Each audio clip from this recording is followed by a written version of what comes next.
What's up, everybody? Welcome into the Week 11 edition of the Cash Process. I am your host, Ben Hostler. I am joined by the one and only Sam Sherman this week. Anthony, he's not ducking me anymore. He's back, but he's having some internet troubles in his new palace, so he was not able to join this week. So we got Sam, who is the brain behind the projections that you guys see on here every week. He's a creator of math, creator of the projections. So yeah, I'm glad to have you on here, Sam. I don't know if you've ever come on this specific show before, so I'm glad to have you. Do you want to know the funny thing is one time we were supposed to do it, and that was one of the times you recorded it on mute, and so it just didn't even take. And the whole Discord was like, "What the hell is going on with this?" Yeah, Oh my you god! guys like the outtakes that we've had for some of these shows are truly hilarious. So I don't doubt that happened. But we're gonna go ahead and dive in. If you guys are new here, welcome. If not, please go ahead and like the video, subscribe to the channel, hit the notifications bell. It really helps us out. We're going to go over last week quickly since it's already Wednesday. We're a day behind doing this, and then we'll dive in, just quickly preview the Week 11 slate. For me, Week 10 actually ended up being a decent week. So by the time we got to the weekend, it was pretty clear there was going to be a really chalky cash game lineup, and it was really obvious. I personally can never bring myself to play just the stone chalk train lineup because there's just no upside in it. So I made a few pivots off of that. I only won like half of my double ups, half of them didn't win, but all my single entry tournaments I won, like the cash lines were lower in the tournaments than they were in some of the double ups. And then my GPP core that I posted for subscribers did really well. I had Stevenson and some other low owned guys there. So it was overall like not that terrible week for me. How was your week, Sam? I broke it. It's funny. I feel like I'm the most anti-chalk person. I like a complete coward. I absolutely played that chalk. I mean, that huge train. Like I was lucky enough to be a part of it, so I cashed in all my double ups. But like, I did not even realize like I was literally finishing it after we saw inactives after like we did our Sunday stream, and I was like, okay, this just fits like too well. Like I was like, I have to play Dak, I have to play these cheap running backs, I have to play all these guys.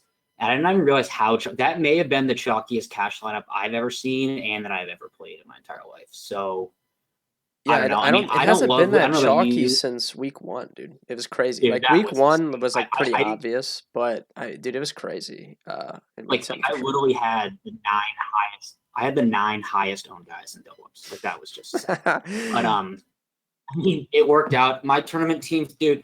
I I talk about the both sides of my mouth a lot on this show, and I'll do it again because I do hate when people say it's like, oh, I got like unlucky or yada yada yada. I legitimately feel like I ran bad with what CMC ended up with for how he was playing. Like that was like insane. Like I could not. Like I was right on the bubble of cashing like all my higher entries, single entry tournament teams because I had Brady, who of course sucked when I played him, but I got like lucky with Mark Ingram. I got lucky with another one of my receivers, and then CMC like is just absolutely raking up yards and like all this stuff, and then gets 3 touchdowns that he could have had taken away, and then they're blowing them out so bad that he just gets taken out of the game. I was like, oh my god! Like I knew no one would play CMC too. I play him every single week, and that's my till, and I'm over it. Yeah, we were all in on Brady, and he forgot how to play football. So I don't know. I'm gonna have Dude, to like burn some sage in my this office here or something. Something needs to be done about this. I can't with him right now. Yeah. Well, go ahead. Oh, I mean, I don't know. I think it's interesting. A slate like that, I think, is rare, all that running back shock. But I don't know if you saw kind of, one thing I'll say is I've read a lot of smart people say this, so I'm not inventing this, but it's so true. I mean, I would not let a week like that where literally all of the cheap chalk just smashed. Like, Dearness didn't get a touchdown, but he had all those catches. Ingram got a touchdown that was lucky. Connor, I totally lucked out him getting a touchdown. I would not overreact or change a big part of your process because of that week. And I can tell you for sure, I played 1,000 lineups. I don't know if I would have had one that had all three of the cheap running backs surrounded by all the others. There's just no way I was going to ever end up on that. So Yeah, it is what I it is. will say, But dude, there was I completely agree with you. Like most, I would say more times than not, like all that cheap chalk is just not gonna go off like it did. no, Um, like is it like I'm just saying, like if you think about it in terms of cash, it makes sense. But Dearness Johnson's going to be 40% owned. It's just that is such an easy leverage spot. I mean, in tournaments at least, just because if he quote unquote fails, meaning he scores like 8 points, which is very within his outcome. I mean that then you're way ahead of the field. So that was my only point on that. yeah, I will say like I review every Sunday night I sit down, I really like go through the slate and I look at what like the tournament winning teams, I look at what some smart players did and I just try and better like my own process. And one thing I will say, there was a very clear route of where I like this is totally something I typically would do. And I don't know why I didn't Mm-hmm. necessarily think of it before lock, but like all you had to do was move. I think you might have had the money. It was just playing CD instead of Keenan Allen in the ultra train team because like it would have matched up with Dak anyways, and you would have just absolutely crushed. I don't know why I didn't do that, but I do think that was a mistake on my part. But Well, I think a lot of people got caught, and I only keep saying it's the last thing, but I will say, I mean, I playing a chalk defense is legitimately the easiest way to get to lose to the rake. So, like, I was all like, I'm never willing to like stick to a D. I think a lot of people like were just kind of committed to the Titans defense, and so like, yeah, I got lucky because I played the Lions, like all these other idiots, and like they're a terrible defense, but like, there's no way that I would ever like commit to playing a defense. It's like quote unquote in a good spot just because it's so random and no one really knows how to predict it. So that's just one thing I noticed about last week. yeah, well, good news is we get to do it all again this week, and we got Thanksgiving slate next week, so we get like two slates to play next week. But let's dive in here. That's Week 11, quarterback position. I think it's Wednesday, but I think it's very, very clear here. I have the projections up on the screen, sorted by karma value, and the top two in the karma value projections are exactly where I think your decision comes this week, and I think it comes down to Mahomes at 7,600 and Cam Newton down at what is he 5,100. You and I know like I've Mahomes has probably been my highest rostered quarterback for the whole season. Like we haven't really been worried about him at all. I've continued to play him. Of course, he has the get right game on an island game that wasn't on the main slate, so we missed out on that. Like it's just shocking how that works. But yeah, obviously that game's gonna be super chalky, massive over under, expected shootout with Dallas, and then Cam is just too cheap, right? I mean, he's going to start this game. Yeah. They put him in and he ran a touchdown, threw a touchdown. You know he's going to steal some goal line work regardless, especially with this being his first start and it's at home in Carolina. Like the narrative, it's just way too cheap. So I think that even though it's early in the week, I think you're choosing between those two for cash personally. Yeah, I agree. Not only that, I think it's funny that number one, I was told you pre-pod, I was excited to mention that Cam Newton this year does have a 100% adjusted completion rate. It's funny that Cam is not only cheap, but then he also is playing like the worst pass defense in the league that Brady should have annihilated. So it makes a lot of sense. I don't know. I mean, do you worry about the only thing that would get me off Cam? I mean, first of all, if there's any like cheap running backs opened up, like if Kamara ends up being out or like anything like that, I would move away from Cam. I mean, my only other guy I would mention. I mean, do you prefer like strongly Mahomes over Dak in cash, or do you just think like? I mean, I would agree that's a better play, but if you need the 400, I would have no problem going back to Dak because KC defense is worse than Yeah. Dallas, in my opinion. I think with it only 400, Mahomes, like he just throws the ball way more.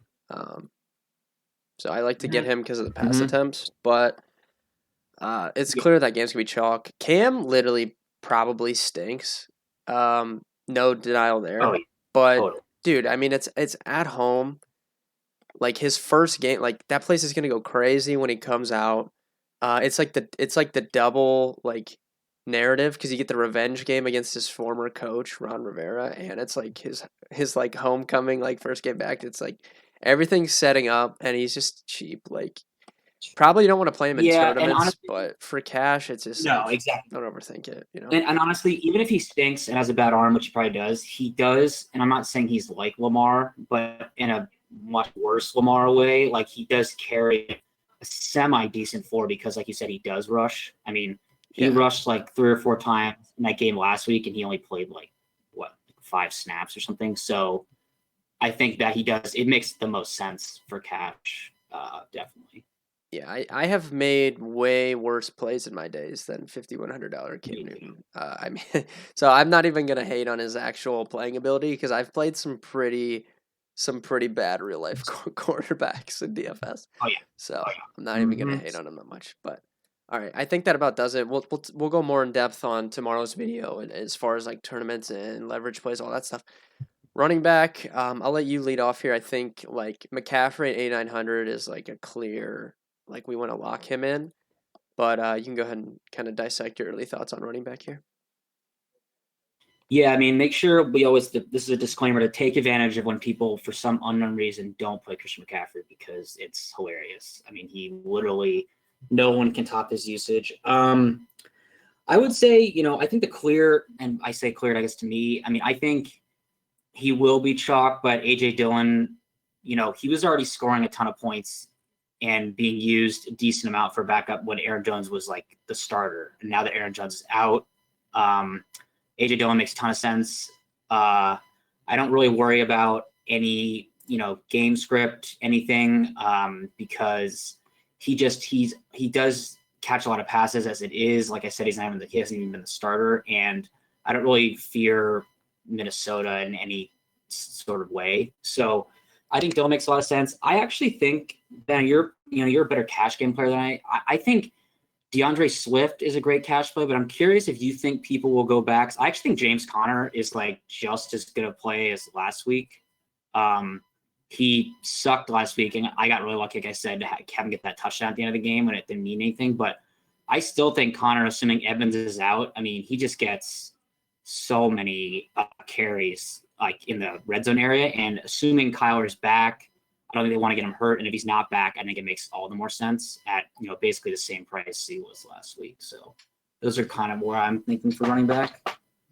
Yeah, I do Swift. think both those guys are in play. Swift is just such a good play. I mean, clear My high favorite. in attempts last week, right? 33. He That was never even, absurd. yeah. I mean, he hasn't even sniffed that. So if you're talking like at least now we know the upsides there. I mean, that was a weird game. It wasn't great weather. Um, they were There actually in weren't the great game. teams. I will say I saw some news today, like briefly. Like I don't fully dive in till like Wednesday night, Thursday AM on the slates, but I saw something that said Jared Goff might not be playing this week, so that would just Yeah. affect my Yeah. that would just affect my entire thoughts on the Lions. Already negative. Dylan, I agree. 6,200, too cheap. If Jones is going to be out, like great play. I think you're playing him in cash. I think you're playing McCaffrey.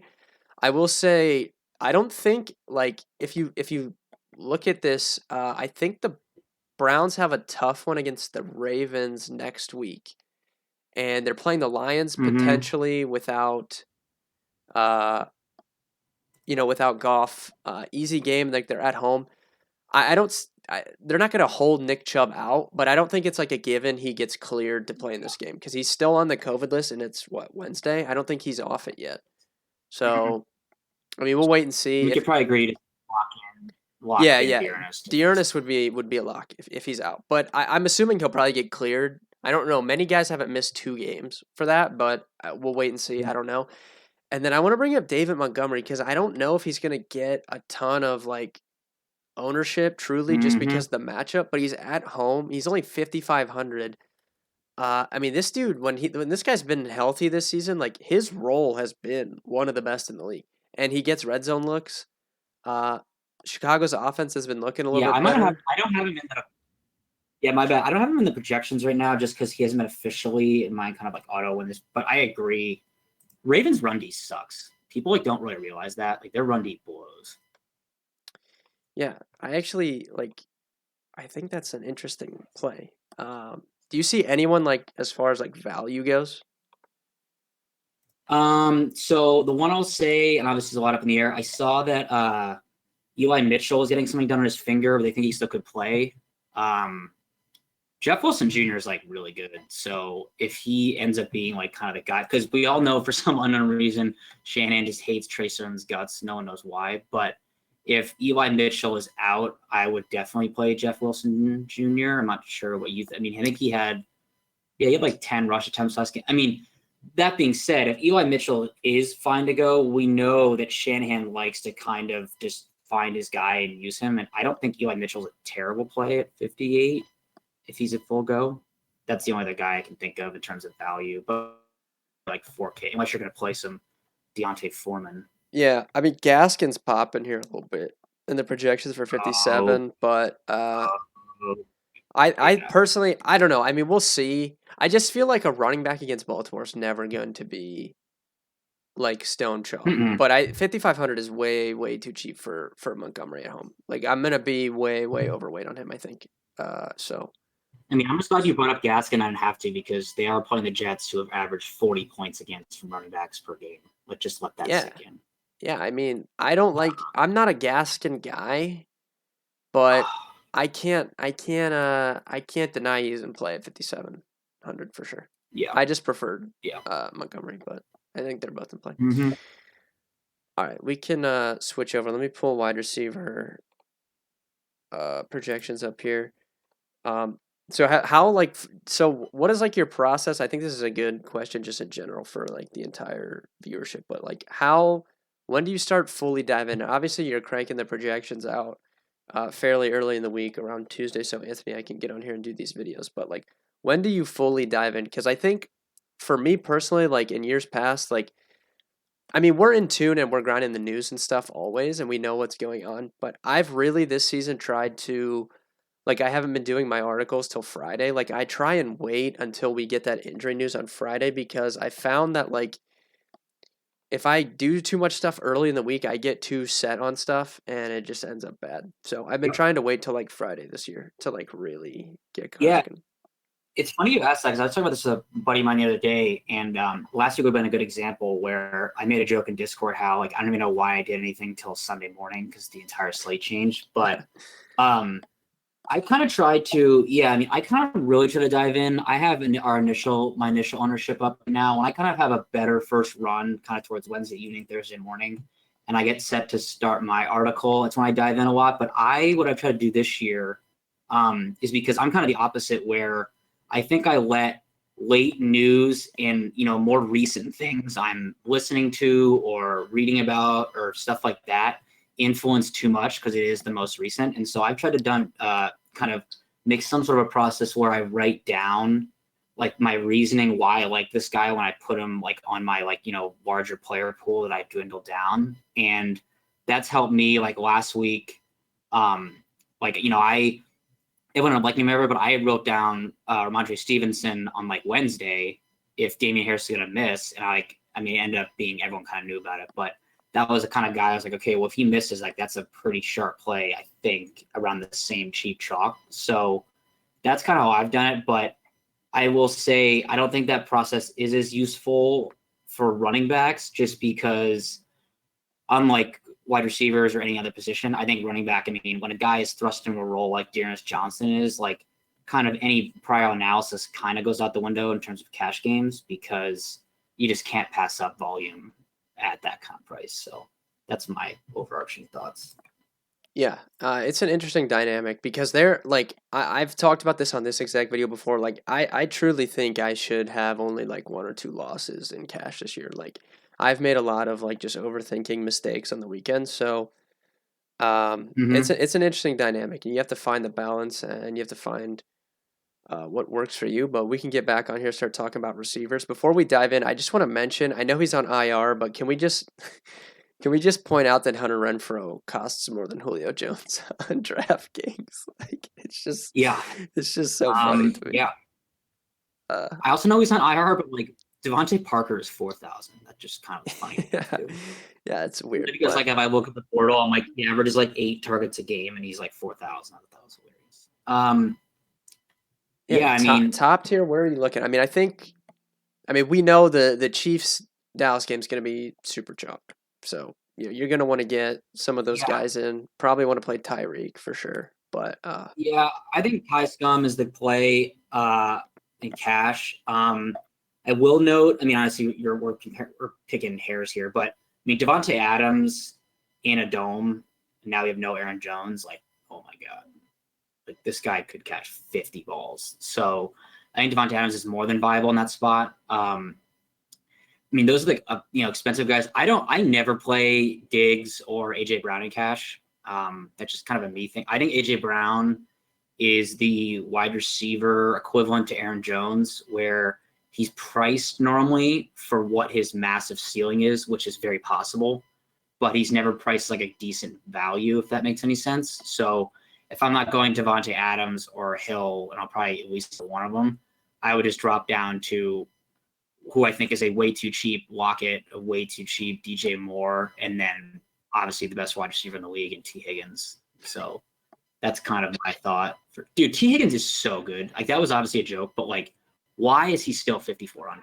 Like I don't understand. yeah, we're kind of the same boat. I mean, I think it's Tyreek. You could talk about Devontae as well, like for cash as in terms of just spend ups. Dropping down, T. Higgins should not be 5,400. This guy's been. I don't know what like DK's algorithm does here in terms I of don't know. pricing. I thought it weighted ownership like more heavily than Yeah, apparently it does because this guy's been like the highest owned receiver like multiple times and he's still 5,400. So I yeah, don't I know. don't. That He's definitely in play. Once again, I don't really understand why they do that. In the mid tier, I mean, I think like either of the Dallas guys are fine for sure. I have no issues with mm-hmm. that.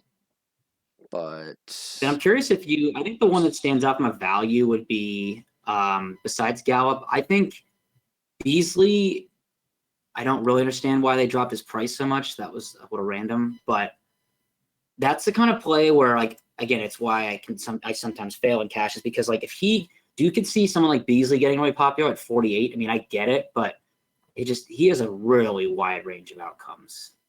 yeah, I love Beasley. I was gonna talk about him. I think Gallup's probably gonna get end up chalk because he's 4,200, like you just mentioned. But dude, I played Beasley in my main GPP last week. Let me down 3.5 DK points. But I mean, that was just the Diggs game, right? Like Diggs was going ham. Buffalo started out really Yeah. slow. They started feeding Diggs. Beasley is exactly who you want to target against Indy, right? Like you want the slot guy, you want the guy that's going to get some work, short, intermediate, right over the middle of the field. They've been throwing it to him around the line of scrimmage a lot. Like I think Beasley is a great play, and hopefully people don't play him because of that 3.5 in the game log. But I think he is a great play at 4,800. Only the guy that's in that rate. I think Rashad Bateman is not getting the buzz he probably should be. Um, I don't know. I mean, small sample. Lamar is still Lamar, and the Ravens. I don't know. They kind of can be random, but I mean, Bateman. Even when Watkins is back, I mean, Bateman has clearly taken over the wide receiver 2 role, in my opinion.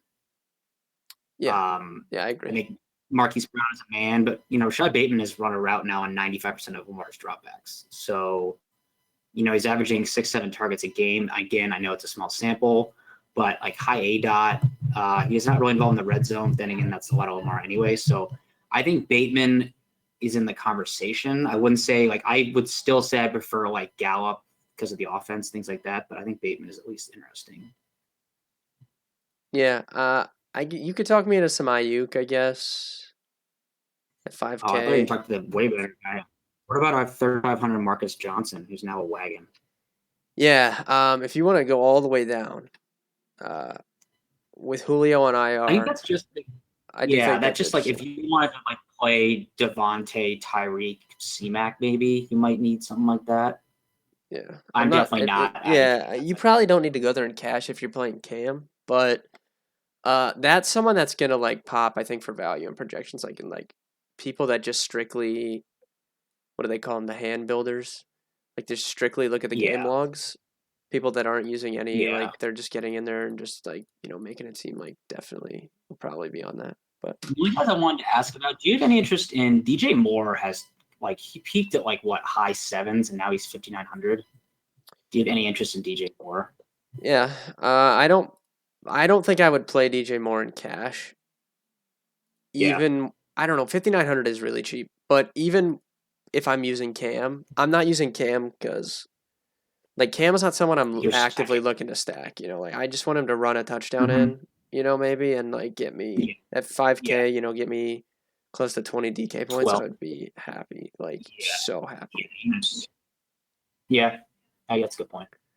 But all right, let's move to tight end real quick here. We actually have some tight ends on this slate. Unlike last week, we got Kelsey, Kittle, Darren Waller at the top there. Kelsey is No, gonna be. I know. No one will want to play him because people are gonna play Tyreek. I think you can play both of them. Like anytime he's 70, like I would say 7K to like 7,300. Like that's the sweet spot, and he's like in play for cash for me. Um, he had a big game that Sunday night game. I do feel like he always just destroys the Raiders though for whatever reason. I could be wrong on that, totally but I agree. feel like he totally always Someone mentioned that. crushes them. One of the idiots on the ESPN broadcast mentioned that before I switched it over, and it's actually true. He just dominates. So does Yeah, Tyreek. I And feel they like just he murder that just team. dominates the Raiders, but I don't know. But I do think he's in play for But cash. But that would be more, I think, yeah, I mean, I like don't if know you're why. going double tight end. I don't think you would just strictly play him. Yeah, the problem is I could just play like a better tight end for 3,000 less, and Okay. that's Hey Darnold. Okay. Dude, Dan Arnold is kind of a wagon. Dude, he actually. I mean, I'm just saying. Dude, I he think it's almost funny. Number scored. one, just because. He almost scored. Oh, I Like know they he's tackled getting him at like the 2 or 3. story of my season. That's crazy. I mean, I think he is. He's getting. I'm not saying he's like Gesicki or Hawkinson or Kittle, Kelsey, but he's being used in the exact same way, and he's leading now. And I mean, he's totally leading now in targets. And yeah, I just think he's a stud. Only other guy to the cheaper guys I would look at is Cole Komet. I have been burned by him thinking he's a good value, but then I remember that the Bears are awful. But I don't know. He kind of, I think recently has started to kind of get more involved in the target. He does get a lot of the red zone targets. Fields has definitely looked better. I mean, Allen Robinson appears to be dust now that he's finally just been destroyed by so many bad quarterbacks. He can't go on anymore. So I still have faith in A-Rob, man. If he gets on a new team, I have I some want to faith. know. He's so good. He's so good. I feel horrible that he's been just absolutely destroyed by this horrific quarterback play his whole career. Yeah, Um, I got to bring this up in spirit of AC. Like I just don't want to do it, but I do don't think say it. I do. No, it's not who you think I'm saying. I think Austin Hooper's in play at 3,200 because he's. I think he's still leading the Browns in red zone targets. I know they play so many tight ends and it's frustrating, but this is the Browns. They crush terrible teams, and then they play decent teams and get embarrassed. And they have a quarterback that needs to play bad teams to pad his stats, and that's exactly what he's going to do against the Lions. He's going to throw for, 250 and 3 touchdowns, and people will get hooked and think that he's good again. But I do think Austin Hooper could easily catch a touchdown against the Lions, so I think he's in play. Yeah, I mean, I have a. If you like really want to punt, I got one for you. Oh yeah, let's hear. Ryan Griffin, 2,500. Yeah, dude, AC was in the Discord last weekend. I don't know if you were in there when he was hyping up No, Ryan Griffin. He's like, "Let me play Ryan Griffin." You know that's what I told him? I told him, "Why wouldn't you play what. Austin Hooper for 300 more than Ryan Griffin?" And Austin Hooper scored a touchdown. Ryan Griffin got 3 points. I don't have no idea if he listened to me or not. Hopefully he did. Good. That actually makes me happy. I hope he played the wrong guy. I mean, I don't know. Ryan Griffin at least has like gotten consistent targets. I mean, I'm just saying, like, obviously it's a pure punt. I'm not guaranteeing anything, but I think, I mean, at least if you're like really trying to stack up some studs, I think he's like kind of a decent value. I thought you were going to mention Njoku, who I'm just like, I think it's so funny after AC tried to convince me that he was so smart for playing that. He has like a combined like 4 targets over his last like month. And I was like, oh. He did drop. He dropped For a anyone who didn't touchdown know, last week. So for anyone who didn't know, AC has been trying to victory lap to me that he was like all in on the right play Njoku where he had him like 0.01% owned, and he absolutely exploded for He that was 7-yard literally, touchdown. dude. He was literally in the. Didn't We're even talking about the stack it. lottery, dude. The Millie Maker is the lottery. Literally, Okay, he he was was trying the to brag only about it, one. and He was the only yeah, person that played him in this. There's like and he 200,000 literally people in this contest. he was like the fishiest player ever. He was like no stack, no game stack. It was an absolute pure punt tight end that had nothing to do with the 3 tight end sets. And like I'm pretty sure Njoku had more points in that game like the rest of his career. And he's been trying to literally brag about it ever since. It's just Dude, I think Jeff Swain might be the pure punt, dude. 2,800. He's like been so much better than Ferkser. know who should be the right guy at this price, but just annoying because the Colts are stupid is Mo Alley Cox. Mo Alley Cox is like man. actually I don't know why they don't play that yeah. guy. I legitimately don't. Like, it just makes no sense to me. And I don't think about it because it tilts me. So, all right, that's enough talking about punt tight ends. We'll save that for the Sunday morning stream. If you guys don't watch us already, Sunday morning, 11 a.m., YouTube, Karma Media Network. You already have the YouTube if you're watching this video. Join in. We answer all your questions. And we'll finish up here at defense. Looking for some punt defense for week 11, Sam. What do you got here?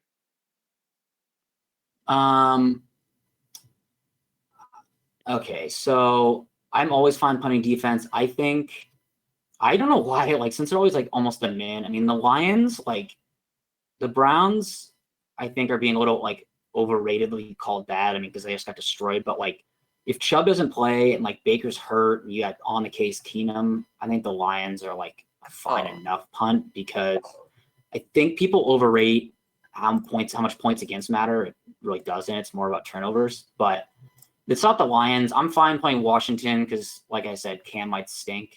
And then I think the chalk, if people can get there, will be probably the Washington or the Panthers. Yeah. What about I get the Browns. Well, Jets, dude. At home against Miami. I don't know. I mean, they're 2,300. Want a worse play? I actually was thinking about the Texans.